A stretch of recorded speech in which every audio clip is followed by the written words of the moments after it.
여러분, 한번 상상해 보시죠.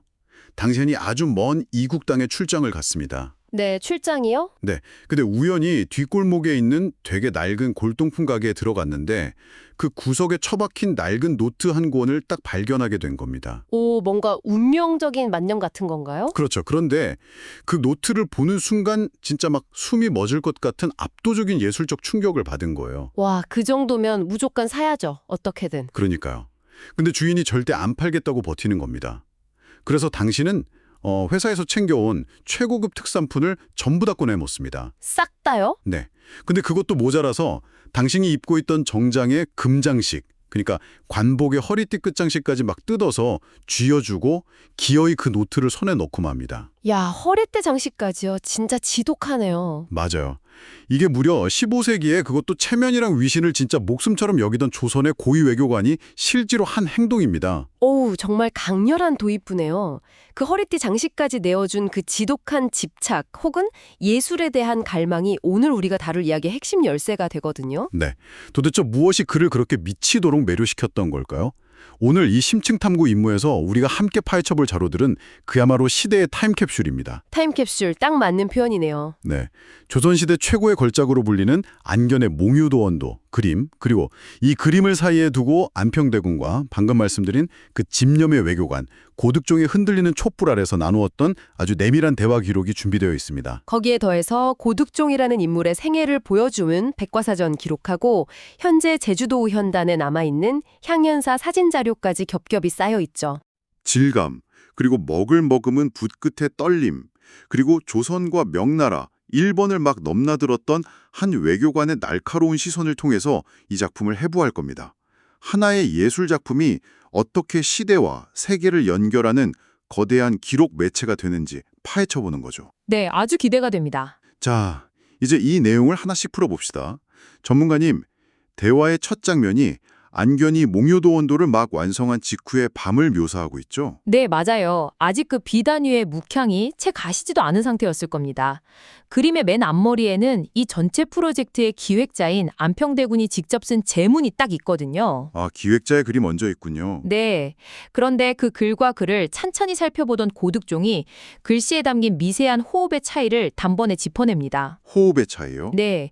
첫 줄은 기운이 아주 단정하고 뭔가 꾹꾹 눌러 쓴데 팽팽한데 뒤로 갈수록 글의 호흡이 확 길어지고 여유로워진다는 걸 파악한 거죠. 와, 그걸 알아본다고요? 여기서 고득종이 던진 표현이 진짜 기가 막히지 않습니까? 맞아요. 앞에 글은 새벽에 부시고 뒤에 글은 밤에 부시라고 딱 규정을 해버려요. 안평대군도 깜짝 놀라면서 인정하잖아요. 네, 그게 무슨 뜻이냐면 안평대군이 무릉도원을 거니는 엄청난 꿈을 꾸고 탔겠는데 아, 꿈을 꾼 직후예요? 네, 이 꿈의 잔상에 날아갈까 봐 너무 두려웠던 거예요. 그래서 새벽에 눈을 뜨자마자 그 기억의 파편을 붙잡으려고 막 급하고 절박하게 써내려간 글이 바로 새벽에 부신 거죠. 아, 그러니까 빨리 기록해야 돼 막 이러면서 다급하게 쓴 거네요. 그럼 밤에 붓은요? 반대로 밤의 붓은 그 당대 최고의 화가 안견이 그 꿈 이야기를 듣고 마침내 그림으로 완벽하게 구현해낸 뒤의 상태를 말합니다. 아하, 눈앞에 자기가 꾸었던 꿈이 시각적인 현실로 쫙 펼쳐진 걸 보고 비로소 마음을 가라앉히면서 여유롭게 쓴 글이란 뜻이죠. 이야, 여기서 벌써 그 꿈의 무한함하고 현실의 유한함 사이에 충돌이 보이네요. 정확합니다. 그 충돌이 물리적인 그림의 형태에도 나타나거든요. 여기서 매력적인 부분은 그림 중앙을 보면 기암괴석들 사이로 아주 좁은 물길이 하나 나 있다는 거예요. 아, 네, 저도 그 이미지 봤어요. 배 한 척이 진짜 겨우 아슬아슬하게 지나갈 듯한 아주 좁은 틈이더라고요. 맞아요. 근데 안평대군은 고득종한테 내 꿈속에서는 저 물길이 저렇게 얕고 좁지 않았다. 훨씬 깊고 아득했다고 털어놓습니다. 아니, 잠깐만요. 기획자가 깊었다고 했는데 화가인 안견은 왜 자기 맘대로 물길을 그렇게 얕고 좁게 그려버린 걸까요? 그게 바로 천재 화가의 물리적인 감각이라는 거죠. 고득종이 안견의 의도를 정확하게 짚어내면서 이렇게 말합니다. 안견은 어쨌든 현실의 붓으로 꿈을 붙들어야 했으니까 너무 깊게는 두지 않았을 거라고요. 아, 꿈은 원래 경계가 없고 무한하잖아요. 그렇죠. 하지만 그림은 어쨌든 가로 세로가 딱 정해진 유한한 비단 위에 먹이랑 붓이라는 물리적인 도구로 그려지는 거니까요. 만약 안견이 그 물길을 꿈에서처럼 무한히 깊게 그렸다면 그림의 전체적인 구도나 현실감이 아예 붕괴되었겠네요. 그니까 둥둥 떠다니는 무한한 꿈을 이 중력이 존재하는 현실의 비단 위에 단단히 묶어두기 위해서 일부러 물길을 좁히고 바위산들을 무겁게 배치했다는 거군요. 일종의 닻을 내리는 작업처럼요. 네, 완벽한 비유입니다. 안견이 그 복잡한 바위산들의 형태를 잡느라 그토록 오랜 시간 씨름했던 이유가 바로 거기에 있는 거죠. 와, 정말 흥미롭네요. 근데 저는 사실 이 그림 자체의 묘사보다 제 시선을 더 강렬하게 사로잡은 부분이 있었어요. 어떤 부분이죠? 그 그림 뒤에 이어지는 종이들에 대한 이야기요. 당대 최고 학자들의 찬시가 쫙 이어지는데 안평대군이 이 학자들 한 명 한 명한테 서로 다른 종이를 세팅해 주었다는 대목 말입니다. 아, 그 부분 중요하죠. 종이가 단순히 글씨를 쓰는 2차원의 바탕재가 아니라는 걸 보여주니까요. 여기서 매력적인 부분은 물리적인 종이의 질감이나 두께, 색깔 자체가 그 글을 쓸 사람의 성정이나 우주관을 대변하는 거대한 메타포로 작동한다는 겁니다. 맞아요.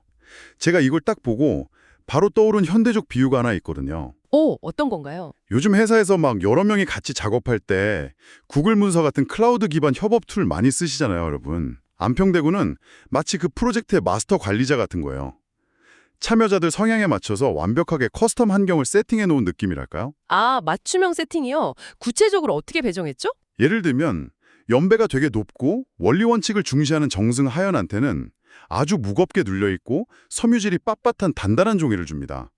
폰트로 치면 엄청 두껍고 진지한 궁서체의 느낌. 딱 어울리네요. 반면에 매일 밤하늘의 별을 관측하는 천문학자 김담한테는 결이 좀 다르고 약간 어두운 마치 밤하늘을 닮은 종이를 배정해요.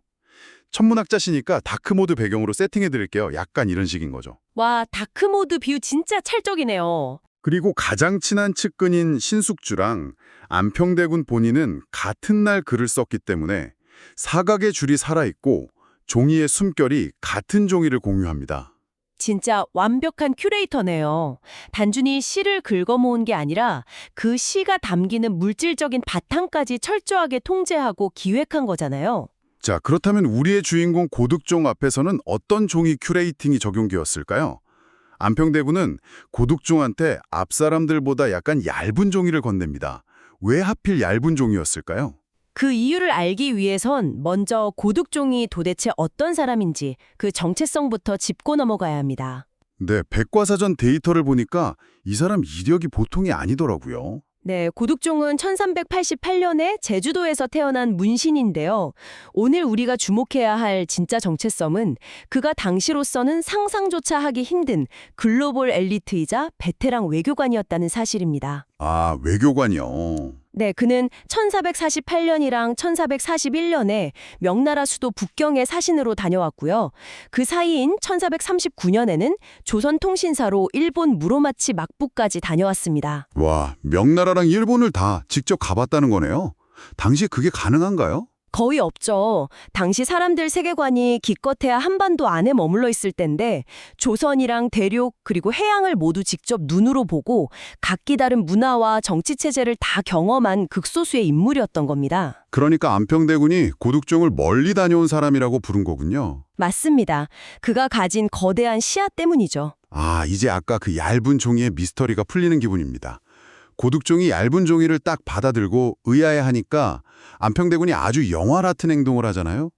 타오르는 촛불 앞으로 그 얇은 종이를 들어서 비춰보지 않습니까? 네, 그 장면 진짜 명장면이죠. 그러자 그 얇은 종이 섬유질 사이로 앞장에 하연이 썼던 묵직한 먹의 흔적들이 어렴풋이 배어나오잖아요.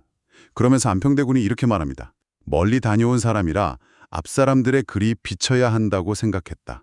하연 뒤에 오는 글은 무게를 알아야 하지. 와, 얇은 종이라는 물리적 매체가 앞선 세대의 철학과 사유의 무게를 은연중에 투과시키는 도구로 쓰인 거예요. 근데 저는 여기서 이게 단순히 문학적인 비유만은 아니라는 걸 알았어요. 오, 어떤 면에서요? 기록을 보니까 고득종이 일본 통신사로 갔을 때 그 종이를 겹쳐 쓰는 기술을 직접 눈으로 봤기 때문에 안평대군의 의도를 단번에 이해했다고 나오거든요. 물리적으로 종이를 겹쳐 쓴다는 게 정확히 어떤 의미가 있는 메커니즘인가요? 당시 일본에서는 아주 얇고 질긴 화선지 형태의 종이를 여러 장 딱 겹쳐서 기록하는 방식이 있었어요. 이게 그냥 종이를 아끼려는 게 아니라 겹쳐 쓰게 되면 뒷장에 강하게 눌러쓴 먹의 수분이나 기운이 얇은 섬유줄을 타고 앞장으로 은은하게 배어나오거든요. 아, 먹이 쓰며 나오는군요. 네, 글씨가 완전히 막 섞여서 지저분해지는 게 아니라 마치 안개 너머로 흐릿하게 산맥이 보이듯이 시각적인 층, 그러니까 레이어가 형성되는 겁니다. 와, 텍스트가 지층처럼 차곡차곡 쌓이는 거네요. 그렇죠.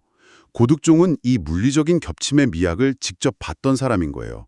안평대군도 그걸 알고 있었으니까 일부러 얇은 종이를 줘서 고득종이 조선이라는 우물한 시야에 갇히지 않기를 바랐던 거죠. 앞선 이들의 묵직한 사유를 바탕으로 국경을 넘은 더 큰 이야기를 얹어달라는 거였군요. 그리고 고득종은 그 기대를 완벽하게 충족시킵니다.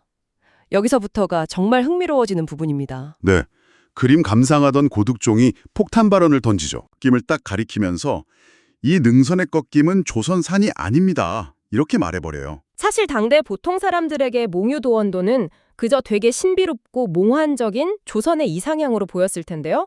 글로벌 외교관 고득종의 눈은 달랐던 겁니다. 그는 1437년 명나라 북경에서 봤던 송나라의 전설적인 화가 곽희의 화풍을 정확히 떠올려요. 곽희의 화풍이라면 구체적으로 어떤 스타일을 말하는 건가요? 조선산이랑 어떻게 달랐길래 그걸 단번에 알아챈 걸까요?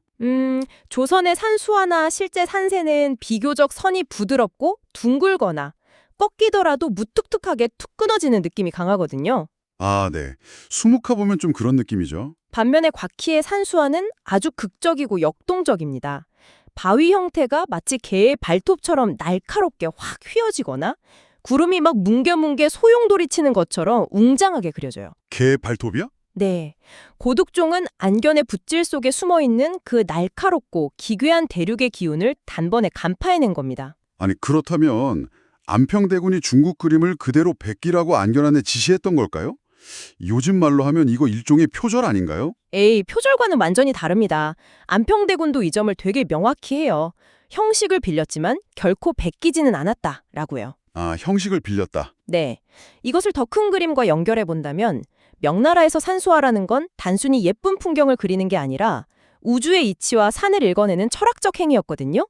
안평대군은 조선의 꿈이라는 무형의 소재를 현실로 가장 완벽하게 구현하기 위해서 당시 가장 선진적이고 철학적인 곽희의 형식을 빌려온 겁니다. 아, 그러니까 소프트웨어는 조선의 꿈인데 그걸 화면에 구동하는 하드웨어 엔진을 당시 글로벌 스탠다드였던 명나라의 최신 그래픽 엔진으로 가져다 썼다. 이런 거군요. 와, 정확한 이해입니다. 고득종은 그 융합의 결과물, 즉 국제적인 안목과 조선의 주체적인 꿈이 어떻게 하나로 뒤섞여 있는지를 정확히 꿰뚫어 본 유일한 감상자였던 거고요. 자, 그럼 이제 여기서 서두에 말씀드렸던 그 미친 인삼 세근의 거래 이야기로 들어가 볼 차례입니다. 아, 드디어 그 얘기가 나오네요. 네. 고득종이 어떻게 곽희의 붓질이나 또 뒤에 언급되는 미불 계통의 서첩 같은 엄청난 예술적 안목을 갖게 되었는지 그 비밀이 풀리는 아주 은밀한 순간이 나오잖아요. 맞아요. 깊은 밤에 고득종이 자기 품속에서 남색 비단에 싼 갈색 서첩 하나를 조심스럽게 다 꺼냅니다. 1441년에 두 번째 명나라 사신으로 갔을 때 북경 남쪽 골동상한테서 얻어낸 그 서첩이요. 네, 그게 미불이라는 북송시대 서예가의 스타일을 담은 거였는데 미불은 붓에 먹을 듬뿍 찍어서 마치 종이를 쾅 내려치듯이 엄청난 속도감으로 글을 쓰는 아주 파격적이고 천재적인 필치로 유명했거든요. 근데 전문가님, 여기서 짚고 넘어가야 할 게 있습니다.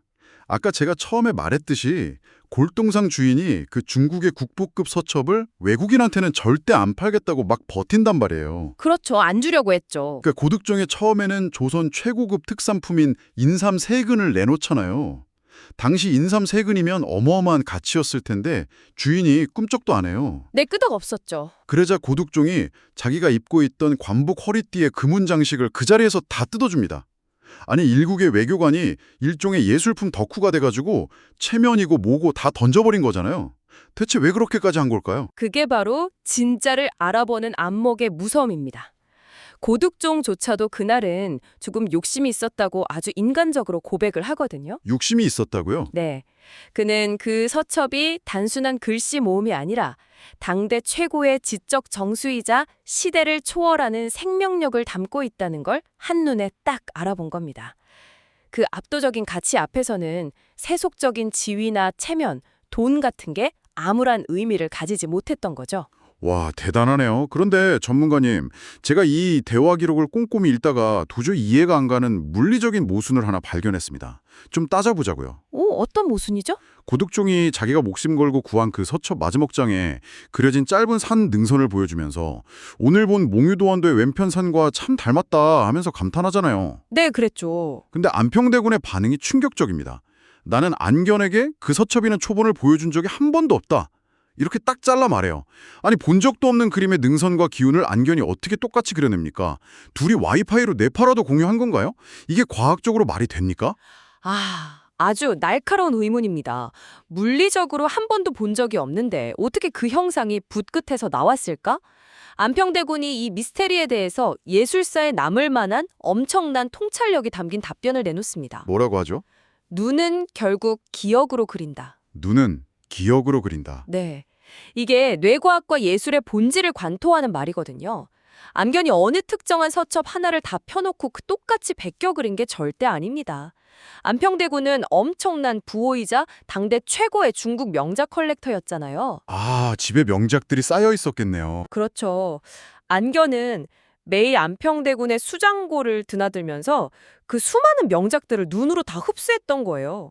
곽희풍의 소용돌이 치는 산맥, 미불의 날카롭고 빠른 붓의 속도감, 이런 시각적 데이터들이 안견의 눈을 통해서 뇌리에 그리고 그의 팔 근육 속에 기억이라는 형태로 아주 깊숙이 축적된 거죠. 아, 무슨 말인지 알 것 같아요. 그리고 마침내 안평대군의 꿈을 시각화해야 하는 그 절체절명의 순간에 의식적으로 뭔가를 딱 베끼려 한 게 아니라 안견의 내면에 태적층처럼 쌓여있던 수많은 거장들의 기억과 기운이 무의식적으로 붓끝을 타고 팍 터져 나온 겁니다. 와, 소름 돋네요. 그러니까 안평대군이 평생 모아온 그 어마어마한 글로벌 컬렉션이 거대한 토양이고 안견이라는 천재적인 씨앗이 그 토양의 양분을 먹고 자라나서 어느 순간 곽희의 산세를 확 피워낸 거군요. 네, 맞습니다. 그리고 이 대화의 끄트머리로 가면 단순한 예술 감상을 넘어서 두 사람이 아주 깊은 철학적 교감이 이루어지는 하이라이트가 등장합니다. 고득종이 마침내 그 얇은 종이 위에 자신의 찬시를 쓰려고 붓을 드는 순간 아주 인간적인 실수를 하나 하죠. 아, 네. 붓이 막 흔들리면서 먹이 날아가서 종이에 약간 번져버리는 사고를 치잖아요. 아니, 외교문서나 공문서였으면 당장 찢어버리고 다시 써야 할 엄청 큰 실수 아닙니까? 맞아요. 근데 왜 그 노련한 베테랑 외교관의 손이 떨렸을까요? 이는 아주 중요한 질문을 제기합니다. 왜 떨렸을까요? 고득종의 내면을 들여다봐야 해요. 그는 평생 철저한 논리와 국가를 다스리는 현실적인 법, 그러니까 주공의 충신만을 따르며 살아온 뼛속까지 관료입니다. 그에게 신선이 산다는 무릉도원 같은 건 다 그냥 허구일 뿐이죠. 그렇죠. 현실주의자니까요. 하지만 안견이 그려낸 그 압도적인 세계, 현실보다 더 생생하게 구현된 완벽한 가상세계 앞에서 그는 자신의 굳건했던 세계관이 흔들리는 걸 느끼는 겁니다. 잠시나마 도원이 있다고 믿고 싶어졌다라고 고백을 하거든요. 아, 진짜 앞에서는 모두 말이 줄어든다는 고득종의 그 울조렘이 그래서 나온 거군요.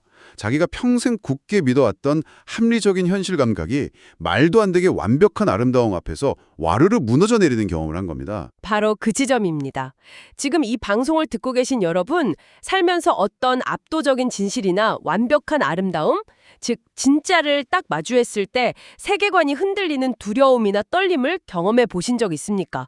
고득종의 번진 먹자국은 단순한 실수가 아니라 인간이 위대한 예술과 진실 앞에서 느끼는 원초적인 경외심의 물리적 증거인 셈이죠. 와, 그렇기 때문에 안평대군도 그 번진 자국을 굳이 고치라고 하지 않은 거군요. 멀리 다녀온 사람의 손은 흔들릴 자격이 있다 이러면서 그 흔들림 자체를 예술이 완성되어가는 하나의 과정으로 그냥 포용한 거네요. 그렇습니다. 기계적인 완벽함이 아니라 진실 앞에서 흔들릴 줄 아는 인간의 나약함까지도 그 얇은 종이 위에 같이 겹쳐지기를 바랐던 겁니다. 정말 감동적이네요. 그래서 이 모든 것이 도대체 어떤 의미일까요? 흩어져 있던 퍼즐 조각들을 하나로 모아볼 시간입니다. 네, 정리해 볼까요? 오늘 우리가 깊숙이 파헤쳐본 몽유도원도와 이 밤의 대화는 단순히 조선시대의 한가로운 선비들의 미술감상 동호회 기록이 아닙니다. 안평대군이 도달하고자 했던 닿을 수 없는 이상향, 또 뇌리와 근육에 각인된 기억으로 대륙의 산세를 토해낸 안견의 천재성, 그리고 일본에서 겹쳐 쓰는 종이를 보고 명나라에서 인삼 3근을 던져서 미부를 구해왔던 고득종의 그 국경을 초월한 시선. 네. 이 모든 거대한 세계가 그 얇은 종이 한 장 위에서 겹겹이 스며들며 투과된 그야말로 압도적인 역사의 다큐멘터리인 셈입니다. 그리고 이 이야기가 더 소름 돋는 건 이게 무슨 소설 속 허구가 아니라 우리가 발딛고 있는 이 현실과 그대로 이어져 있다는 점이에요. 현실과 이어져 있다고요? 네, 인삼을 내어주고 붓끝이 떨렸던 그 실존 인물 고득종은 1452년에 세상을 떠났지만 그의 발자취는 여전히 살아 숨쉬고 있거든요. 자료로 보셨던 제주도 이도일동의 오현단 향연사에서는 매년 양력 10월 15일에 그리고 강화도 영모사에서는 음력 10월 1일에 여전히 그를 기리는 제사가 이어지고 있습니다. 와, 아직까지도요? 네. 사진 속에 있는 그 붉은 문과 이끼 낀 단단한 돌담 너머로 시대를 관통했던 한 외교관의 숨결과 안목이 수백 년이 지난 오늘날까지 얇은 종이처럼 겹쳐져 내려오고 있는 겁니다. 정말이지 시공간을 초월하는 놀라운 여정이었습니다. 이 긴 대화의 끝, 그림을 보는 법과 세계를 대하는 태도에 대해서 깊은 교감을 나눈 뒤에 고득종은 마침내 찬시를 적을 빈 종이를 향해 조용히 붓을 듭니다. 그리고 남아있는 기록은 이렇게 담담하게 끝을 맺습니다. 새로운 밤이 시작되고 있었다. 참 여운이 남는 문장이네요. 그렇죠. 지금 이 이야기를 귀 기울여 듣고 계신 여러분께 묻고 싶습니다. 만약 여러분의 치열했던 삶의 경험과 지식이 훗날 하나의 긴 두루마리가 되어서 누군가에게 전해진다면 여러분은 앞선 사람들의 어떤 지혜와 묵직한 사유가 은은하게 배어나오도록 여러분만의 얇은 종이를 선택하시겠습니까? 네, 그리고 매일 스쳐 지나가는 수많은 정보와 풍경 속에서 그 기억 속에 꺾인 능선은 과연 어떤 모양일까요? 우리가 처음에 얘기했던 정답과 오답만 존재하는 차가운 선명함 대신에 때로는 진실 앞에서 붓끝이 흔들려 번져버린 그 먹자국의 아름다움을 한 번쯤 음미해 보시길 바랍니다. 오늘 저희가 준비한 여정은 여기까지입니다. 여러분 앞에도 새로운 밤이 시작되기를 바랍니다.